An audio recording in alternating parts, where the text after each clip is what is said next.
નમસ્કાર પાટનગર નેટવર્ક ન્યૂઝમાં આપનું સ્વાગત છે। હું છું દિવ્યા આપની સાથે। નજર કરીશું ટોપ ન્યૂઝ પર। ભાવનગરના બગદાણા કોળી સમાજના આગેવાન નવદીપ બાદલિયા પર 29 ડિસેમ્બરના રોજ 8 ઇસમો દ્વારા જીવલેણ હુમલો કરવામાં આવ્યો હતો। આ ઘટનાના પગલે સમગ્ર રાજ્યના કોળી સમાજમાં આક્રોશ ફાટી નીકળ્યો હતો અને વિરોધ પ્રદર્શન કરવામાં આવ્યા।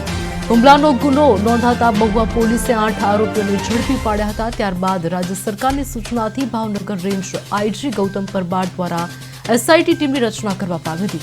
એસઆઈટીની તપાસ દરમિયાન વધુ 2 આરોપીઓ સામે આવ્યા છે। ગત 17 જાન્યુઆરીએ એસઆઈટીએ પીઆઈ ડીવી ડાંગર અને પીઆઈ કેએસ પટેલને પૂછપરછ માટે આઈજી ઓફિસ બોલાવ્યા હતા, જ્યાં 9 કલાક સુધી પૂછપરછ ચાલી હતી। નવદીપ બાદલિયાએ જણાવ્યું કે જો એસઆઈટી આ દિશામાં તપાસ કરશે તો તેને ચોક્કસ ન્યાય મળશે।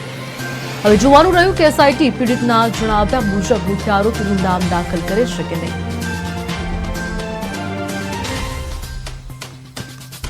જે બાકી રહેલા મારા જે પ્રૂફ એને દેવાના હતા એસઆઈટી માં કે જે તપાસમાં કામ લાગે એવા મેં એ લોકોને એસઆઈટી ને પ્રૂફ રજૂ કર્યા છે, લેખિત કર્યું છે।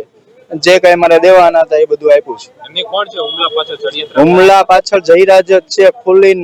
આ તો એસઆઈટી રચાણી છે, સામાન્ય કોન્સ્ટેબલ ને પણ ખબર પડે છે કે આ જયરાજ જ છે આમાં। એમની તો અત્યાર સુધીમાં હજી સુધી એક પણ જગ્યાએ હજુ પણ એ લોકો એમ કે છે કે ટેકનિકલ પુરાવા છે, એફએસએલ માં બધું મોકલ્યું છે, એફએસએલ માંથી આવશે એટલે દૂધનું દૂધ ને પાણીનું પાણી કરી બતાવશે એવું એસઆઈટી મને ભરોસો એવો આપ્યો છે। તમને જ્યારે માર માર્યો તો એ પછી એક આ જે ઈસમો છે માર મારનાર એમનો પણ વિડીયો વાયરલ થયો હતો, જ્યારે જયરાજ આહિર સમક્ષ તેઓ સામે બતાવી રહ્યા છે, એ બાબતે શું પૂછપરછ થઈ છે? એ વિડીયો છે એ જ કોને બતાવે છે એનો એફએસએલ માં રેકોર્ડ કરવા મોકલ્યો છે। એ આવી જાય એટલે એમ કહે છે કે જે કાંઈ હશે સત્ય બહાર આવશે। નવનીતભાઈ, તમારા વિરુદ્ધ પણ આક્ષેપો થઈ રહ્યા છે, જેમાં ગેરકાયદેસર ખનન હોય અથવા અન્ય પ્રવૃત્તિઓ હોય, તમારી ઉપર કેસ થયા છે। એ તો આ બધો મુદ્દો ભટકાવવાનું સામેવાળાનું ષડયંત્ર છે, એવું કશું છે નહીં।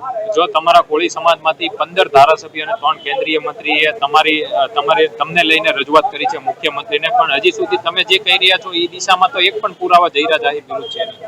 કે તપાસ ચાલુ છે ટેકનિકલ રીતે એટલે થોડો ટાઈમ લાગે છે એવું કહે છે, બરોબર ને? જો યોગ્ય દિશામાં તપાસના મુખ્ય આરોપી સુધી નહીં પૂછે તો અમારો સમાજ ભેગો મળી, અમારા આગેવાનો ભેગા મળી અને મોટું સંમેલન કરશે।